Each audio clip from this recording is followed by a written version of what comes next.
السلام علیکم ورحمۃ اللہ وبرکاتہ۔ اعوذ باللہ من الشیطان الرجیم، بسم اللہ الرحمن الرحیم۔ جس طرح کہ ہم نے یہ سلسلہ شروع کیا تھا، بات کرنے سے پہلے آپ چینل کو اگر سبسکرائب کر لیں اور بیل آئکن کو بھی دبا لیں تو زیادہ بہتر ہوگا، تاکہ آنے والی ویڈیو آپ کو اچھے طریقے سے مل سکے۔ تو ہم نے چاہا تھا کہ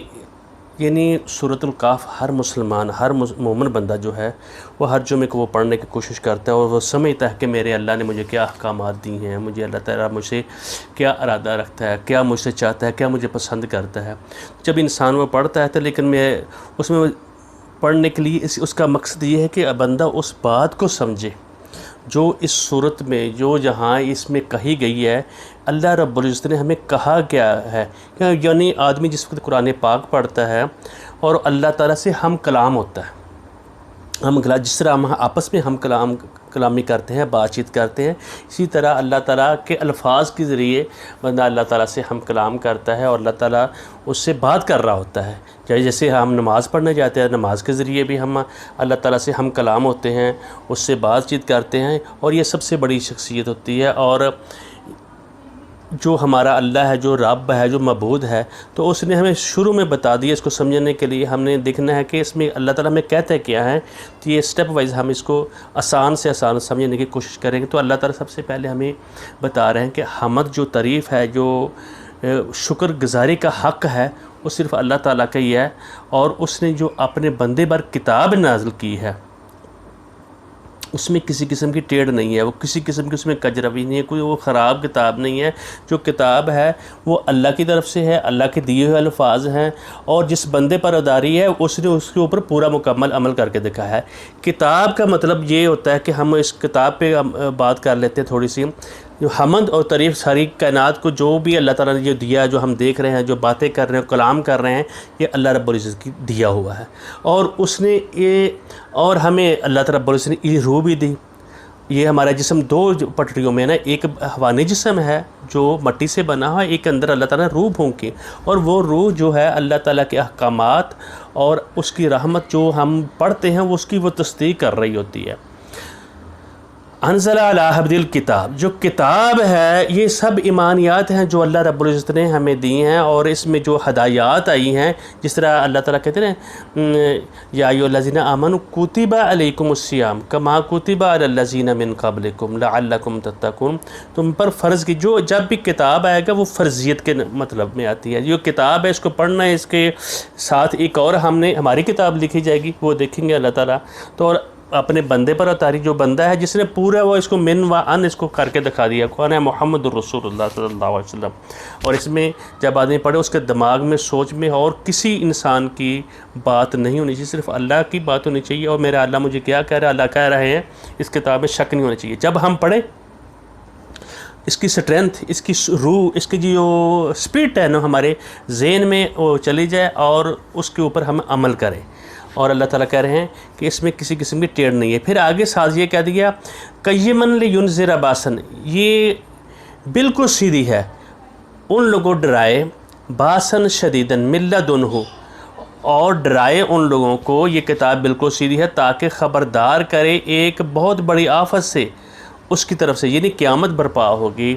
اور اس دنیا میں بھی انسان کو اللہ تعالیٰ آزمانے کے لیے اس کے اوپر مشکلات آئیں گی، مصائب آئیں گی، تکلیفیں آئیں گی، گھر والوں کی طرف سے اور لوگوں کی طرف سے، اور اپنے رشتہ داروں کے کاروبار میں، بزنس میں، اپنی فیملی کے لحاظ سے، یہ سارے کے اللہ تعالیٰ کے احکامات ہیں۔ اور اللہ تعالیٰ یہ بتا رہے ہیں کہ محمد الرسول اللہ صلی اللہ علیہ وسلم کے اوپر نازل کرنے کا مقصد یہ ہے کہ ان لوگوں کو پتہ چلے کہ یہ آفت جو ہے کہ باسن شدیدن کا مطلب یہ ہوتا ہے، یعنی مصائب، مشکلات،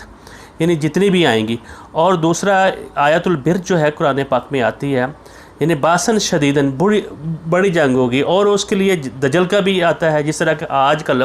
ہمارے مادیت ہم میں آ گئی ہے، ہم اللہ کی پوجا کرنے کے بجائے، اللہ کا حکم ماننے کے بجائے، ہم جو اس چیز کو ترجیح دیں گے اس کی ہم عبادت کر رہے ہیں۔ اگر اولاد کو ہم ترجیح دیں گے اللہ کے حکم پر، اگر ہم بزنس کو ترجیح دیں گے اللہ کے حکم پر، اس کے حقوق نہیں ادا کریں گے، اس کا مطلب یہ نہیں بزنس کرنا منع ہے، گناہ ہے، یا اولاد کو یہ اس کے حقوق دینے ہیں۔ اولاد کے حقوق دینے ہیں، بچوں کے حقوق دینے ہیں، بیوی کے حقوق دینے ہیں، اور آدمی احساس بھی اس میں ہو اور اس کے پورے حقوق دے۔ اگر جس چیز سے اس کی زیادہ محبت ہو جائے گی وہ باعث ہوگا اس کے لیے مصیبت بن جائے گی، کیوں اللہ کے حکم کو چھوڑ کر اس نے پوجا پاٹ کرنے شروع کر دی ہے نا۔ تو اللہ تعالیٰ نے قرآن پاک میں ایک اور جگہ پہ صابرین فی البأساء والضراء وحین البأس، وہ جنگ میں، مصیبت میں، تنگ دستی میں اور مصائب و مشکلات میں، کرونا میں اگر وہ اس میں صبر کریں گے، اللہ کے حکموں کو پاسداری کریں گے تو وہ لوگ کامیاب ہوں گے۔ اسی طریقے سے جو دجل ہے اسی کو فریب کہا جاتا ہے، جو دجالی فتنہ ہوتا ہے، یعنی آدمی کے ذہن میں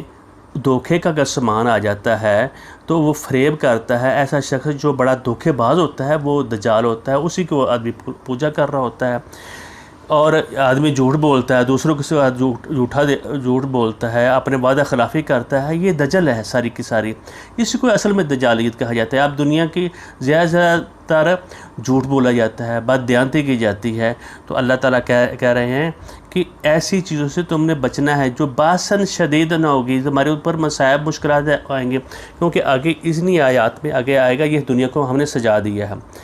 دجالیت کے اس عمومی جو مفہوم ہے نا، اس کو مد نظر اگر ہم رکھیں نا، تو آج کا جو دور ہے، اس وقت جو دور ہے، آدمی کے جو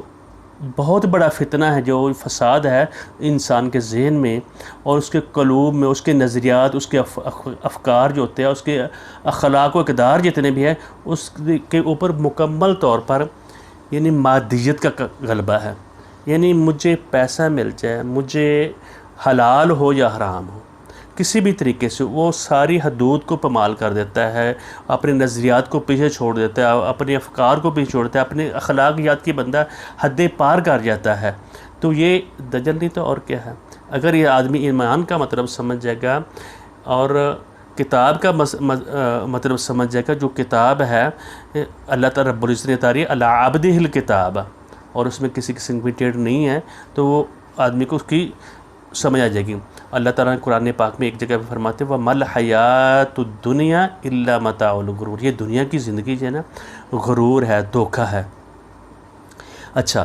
اس کے بعد اللہ تعالیٰ برشت آگے تیسری آیت میں فرماتے ہیں وَيُبَشِّرُ الْمُؤْمِنِينَ الَّذِينَ يَعْمَلُونَ الصَّالِحَاتِ أَنَّ لَهُمْ أَجْرًا حَسَنًا، اور جو لوگ اس کے اوپر عمل کریں گے، دجالیت کو چھوڑ دیں گے اور عمل کریں گے صالح عمل، یہ ذہن میں رکھنا، مومنین ہوں گے اور عمل کریں گے۔ جب بھی آپ قرآن پاک پڑھیں گے اس میں ایمان کے ساتھ صالح عمل کا لازماً ذکر آتا ہے، وَعَمِلُوا الصَّالِحَاتِ، ان کے لیے بڑا اجر ہوگا، اور وہ کہ جس جنت میں جس مقام پہ رہیں گے، ماکثین فیہ ابد، اس پہ ہمیشہ رہیں گے۔ پھر آگے اللہ تعالیٰ ایک اور بات بتا رہے ہیں کہ جن لوگوں نے ایسے کام کیے، اللہ تعالیٰ کی حدود کو پامال کیا، اپنی مرضی کے الہ بنا لیے، تو اللہ تعالیٰ کہہ رہے ہیں ان لوگوں کو ڈرا دو، وَيُنذِرَ الَّذِينَ قَالُوا اتَّخَذَ اللَّهُ وَلَدًا، کہ اللہ تعالیٰ نے ایک بیٹا بنا رکھا ہے۔ اسی طرح مسیحیت جو ہے انہوں نے حضرت عیسیٰ علیہ السلام کو آج تک وہ اللہ کا بیٹا کہتے ہیں، اور انہوں نے کہ سارے کا سارا یعنی اپنے مسیحیت میں آ کر انہوں نے سارے کا سارا اپنا پیشہ جو اپنے پوپ کو سمجھ لیا، سارے کے سارے اختیار کتاب کو چھوڑ دیا جو اللہ رب العزت نے ان کو ایک کتاب دی تھی، انجیل دی تھی، اور اس کے اوپر انہوں نے عمل نہیں کیا، اور سارے کے سارے پوپ جو حلال کرے حرام کرے آج بھی آپ کے سامنے ہی ہے، اور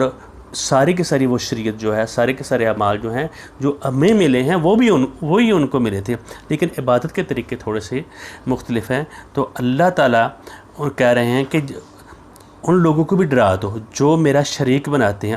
اور کہتے ہیں اللہ تعالیٰ نے یعنی بچہ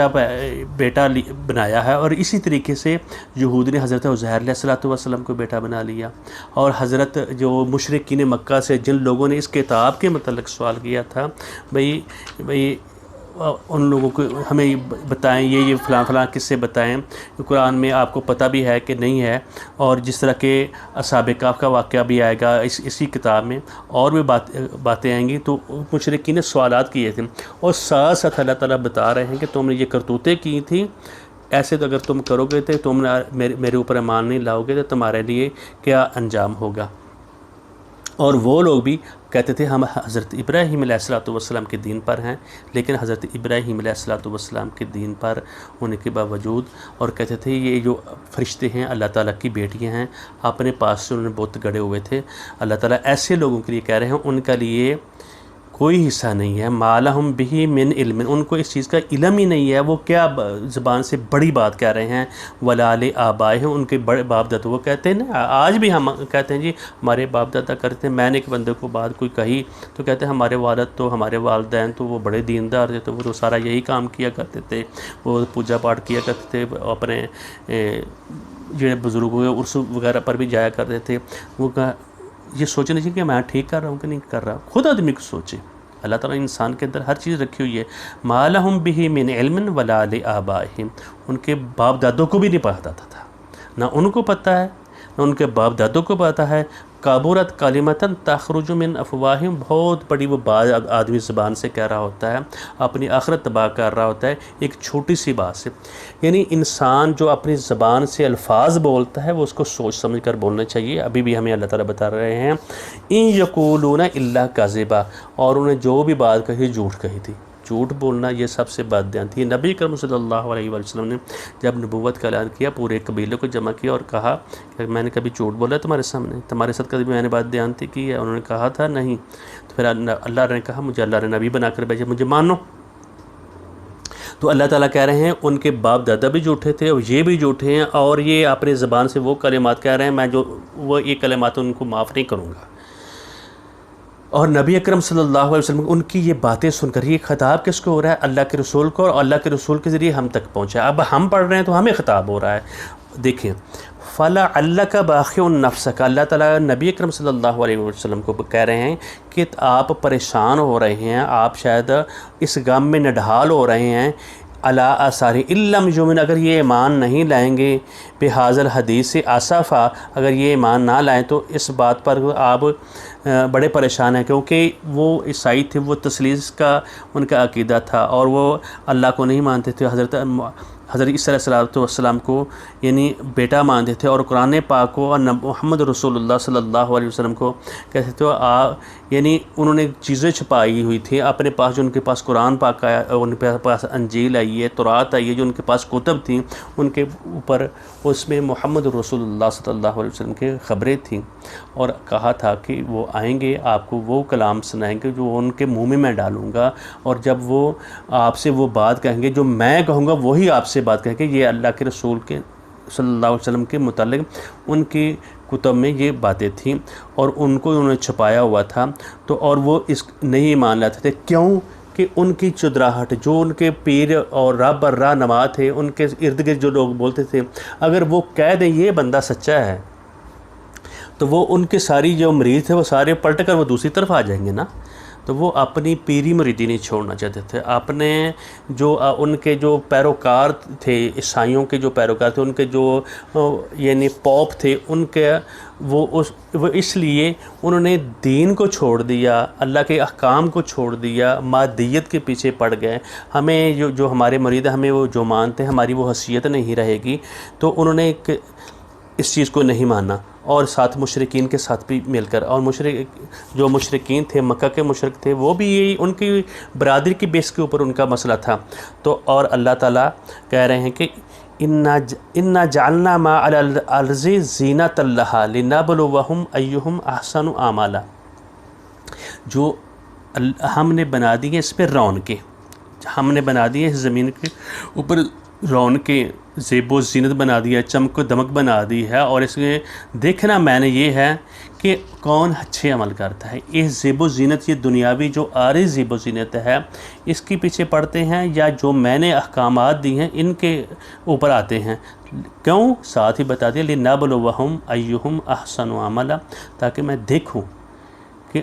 میرے بتائے ہوئے احکام جو میں نے کتاب اپنے بندے پر اتاری ہے، جو میرا بندہ ان کو کام کر کر کے اس کے اوپر عمل کر کر کے دکھا رہا ہے، اس میں ٹیڑھ بھی نہیں ہے، یہ صحیح درست بات ہے۔ جب شروع میں ہم کتاب پڑھی تو اس میں آیا تھا ذَلِكَ الْكِتَابُ لَا رَيْبَ فِيهِ